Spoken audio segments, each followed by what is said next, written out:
2/3 a person, rapings and beatings and suffering that worsens. Black human packages tied up in strings. Black rage can come from all these kinds of things. Black rage is founded on blatant denial, squeezed economics, subsistence survival, deafening silence and social control. Black rage is founded on wounds in the soul. All of this goes even deeper to why would a man want to go, and once he gets to a certain level, get a different type of woman? Well, what is he raised with from watching TV throughout his whole life? What is he being told within his own community? So because the TV right now is telling black girls that, you know, there's a little shift that we have people like Kerry Washington and we have Lupita coming out, but what was there really before besides Brandy? It's like these little moments where I love Moesha. we all did. But it's moments. It's a moment of this chocolate sister or something, and then she's gone. And so what kids are seeing on TV through the music videos, it's all light skin, it's all long weave, it's all colored eyes, it's quote unquote exotic, when other men from other countries, especially Europeans, feel that black women are exotic, you know, in things. So what are we teaching our sons, our kids? What is happening in our community, even with this colorism thing? I grew up, let me just say this. Go ahead. I got you. But I grew up in New Orleans, and a lot of people don't know that historically, historically New Orleans was divided by skin color. They separated the wards by your skin color.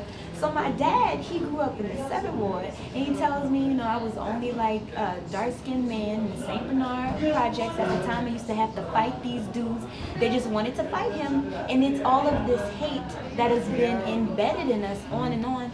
I know my mother had a hard time. I know that I had a difficult time as well coming up, where I can see myself and remember myself looking at my skin as a child and loving it, being outside and being like, wow, like, what is this color? It looks so good. I really kind of like it. But then going to school and being hit with things like, you need to go home and scrub the black off of you. Burnt biscuit. In middle school, I can remember a friend trying to hook me up with a boy that I did not even like. Never told her to do this, but she did it anyway. And the boy said, I don't like Shayna because she's too black. This is a dark-skinned dude as well. Now, by the end of the year, he was trying to get with me, and I was like, wow, like, what is that about? Because this mask that you had really over your eyes, that everybody has told you that dark skin, especially in New Orleans, is not attractive. You have to be, as we say, red, and that's with good hair to be cute. So how can we, why is it happening? How can we stop it? You gotta get to them before the TV. We gotta get to them before the TV. That's the TV. Listen, you gotta get to the people before like the appropriated images and the media do first. Like and I feel like, you know, that takes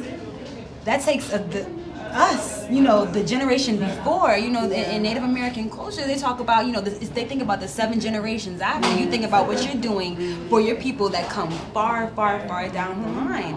And like we get stuck in just like our modes of thinking, where am I at? Where am I doing? What am I? Do I have money? Do I have this? Do I have this going for me? Whatever. But you're not thinking about what that's saying to the people that are like have you under a microscope. Your children, the babies. You know what I'm saying? They're looking at what's going on. They're looking at everything. And even with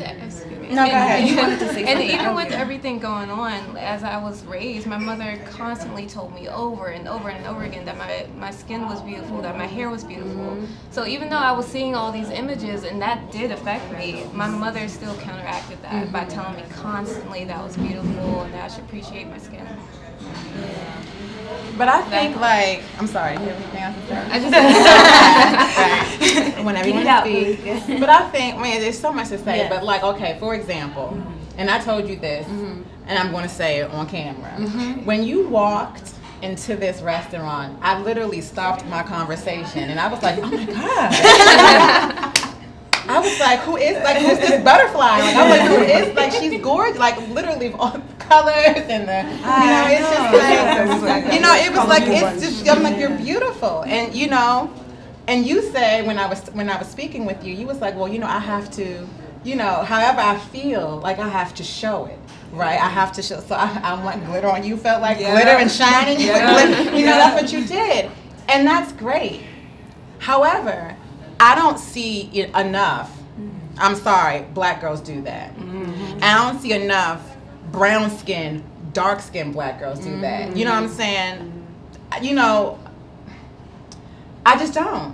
When I was in high school, I didn't see it. The light-skinned girls always look cute coming to school, and then I would see the little brown-skinned, dark-skinned girls. Oh, just it was so much low self-esteem, and I'm just like, well, I understand the media has this. The media portrays these whatever these whatever. I don't know, these Kim Kardashians. I don't even know what she is. I don't even know.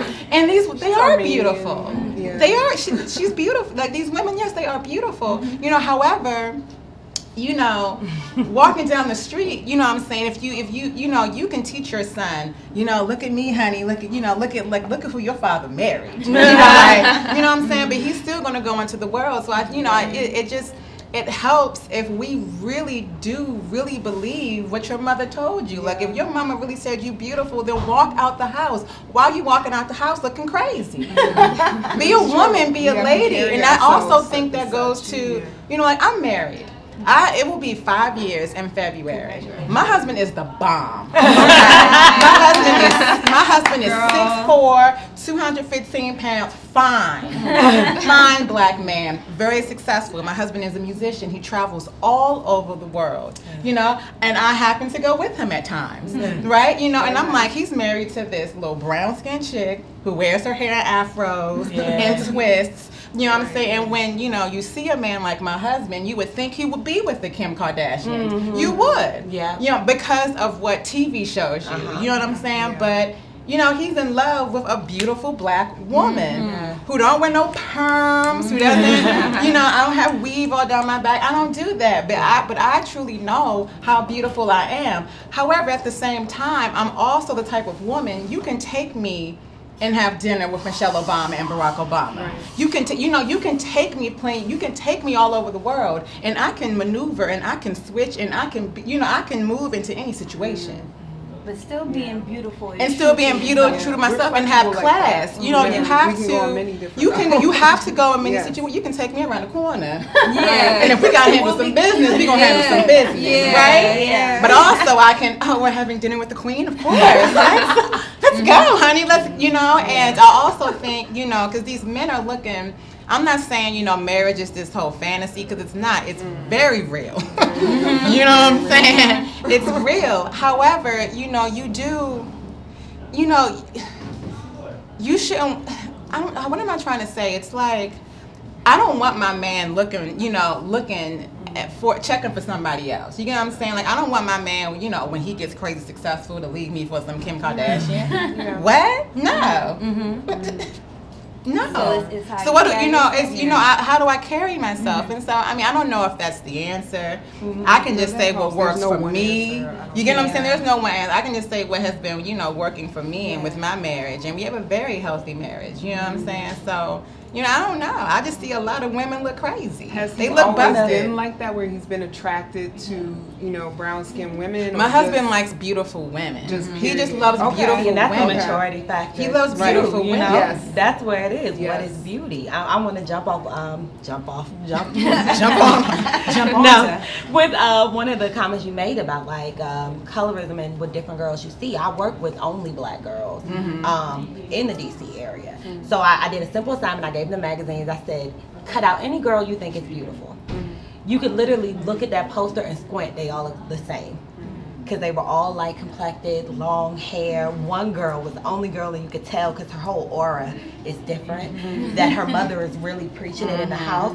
And she picked out the one picture she found of a darker complected woman with her hair shaved off. She said, I like that she's proud of who she is. She doesn't have a lot of makeup. But I'm like, okay, so we started talking about colorism. And I put light skin, dark skin on the board. What do you think? And I just wanted to leave it open for conversation. What do they think? And one girl went up to the board and she said, well, light complected. I don't like dark complected people because they're sneaky. And what bothered me is there was a dark complected girl. She said, yeah, we are. And it just, I had to take a step back, and then I got on my soapbox about where colorism comes from, because I didn't mean to take it that far, but I wanted them to understand where it came from. So with that being said, the girls who were lighter in the class, they do come out, Valeka.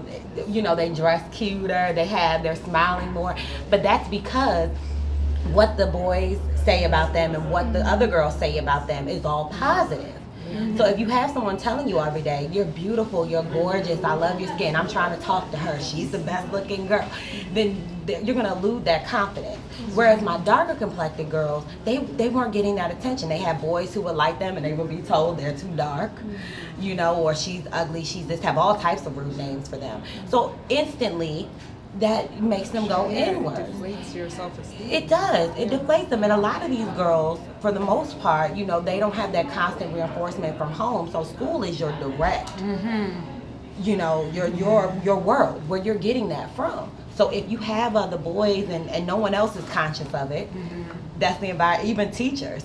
Even teachers, you know, they say some of the craziest things. I've had some teachers in middle school. One time a teacher came into the room talking to another teacher, and he was looking for a student. And my teacher said, well, what does he look like? And the other teacher responded and said, he black, just black. And she's a dark-skinned woman. She's like, don't say that. I used to hate when people would say that about me. So as what I'm hearing from all of you is really, like we said before, education. Whether it is we're taking the initiative within our own families and children to say, you are valued, you are beautiful, your color is beautiful, however you decide to wear your hair and the natural state that your hair does come out is beautiful as well. We have to do the educating. And I will say that a lot of that also, it brings me into just talking about women and their relationships to each other. Because there isn't enough dialogue between women. And even if I see an older woman who may not be my mother or my aunt, some older woman I don't know, if I'm in the wrong, I personally would appreciate, or if I look crazy, I'm out there looking crazy, I would appreciate, if somebody would let me know, you know? But what we do is we look at that person and say, that's not my child, that's not my responsibility. And I remember a few years ago was the first time I heard just from women to women, Latino women, saying, bringing that up and saying that, no, I have to look at this child, I have to look at this girl, I have to look at this young teen, and I have to say, this is my child. I have to tell her. We have to take control of our community. Because I've seen within women where they don't do what you did when newbie walks in. They don't say, oh, I appreciate this woman, I see you queen, I see you goddess. They look and they turn their face. Like what she got on. You understand what I'm saying? Crazy. So within ourselves, why are we doing that? Why are we as women doing that to ourselves? What have you experienced? How do we also, we have to break that down.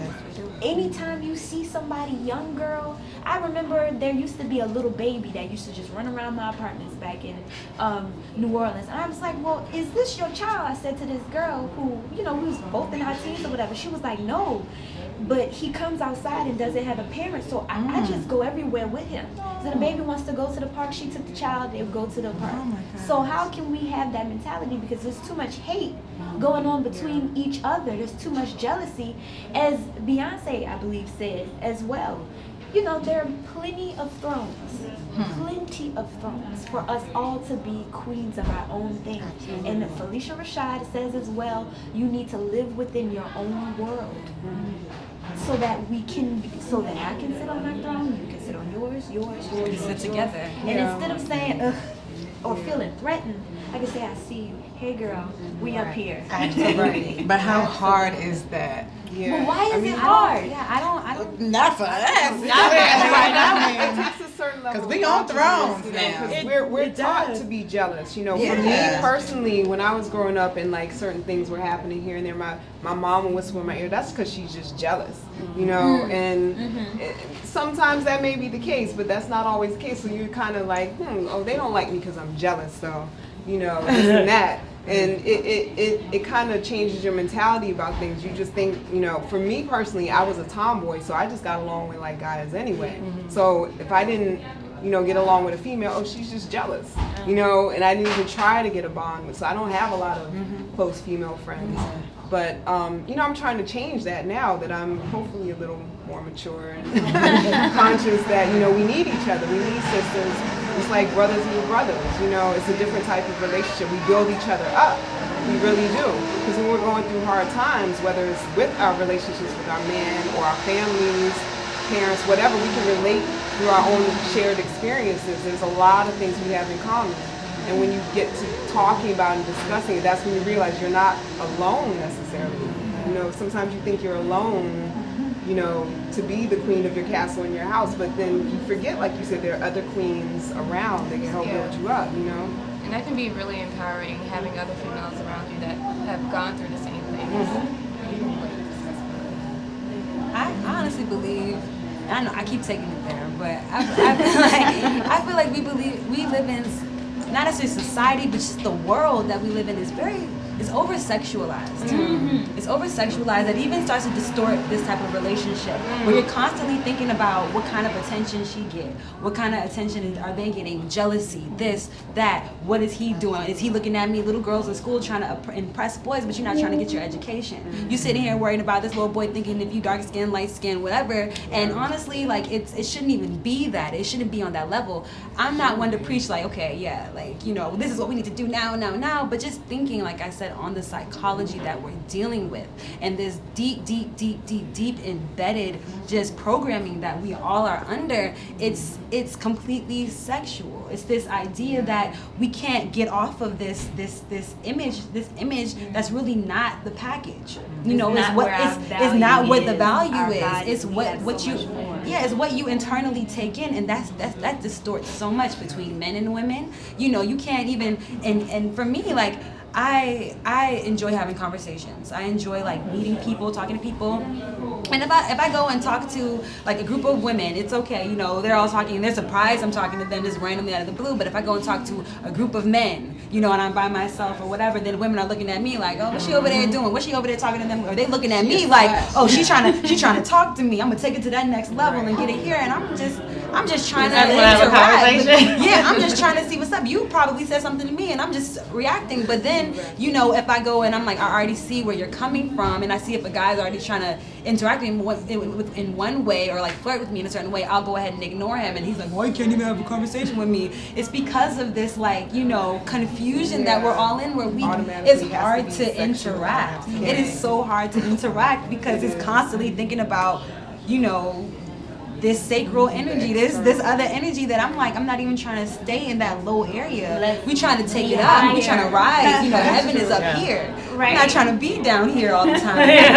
Like, that's a lot of stuff. Very, very true. And I mean, it's just one of the reasons why I wanted to have this conversation, is because you get to hear everybody's perspective. You get to hear where we're coming from. But what you really hear is the similarities. Although we're all different, we have this idea of unity. We have this idea of education, and we are women who value ourselves. We're all mothers, as you said. We are mothers to this world, mothers to everyone. And so we have to keep that mentality. I am mother, I am sister, I am daughter, and how can I be better in each and every way? So if you guys want to say something else just to like top it off, we'll be done. But other than that, thank you so much for having this conversation. Yeah. The conversation will continue in another city, another state. We'll talk about more things, but this was so important. Yeah, absolutely. Right here. At Sankofa. Yep, Sankofa. Yes. All right. And the little one's ready to go. So Black race founded, who fed us self-hatred. lights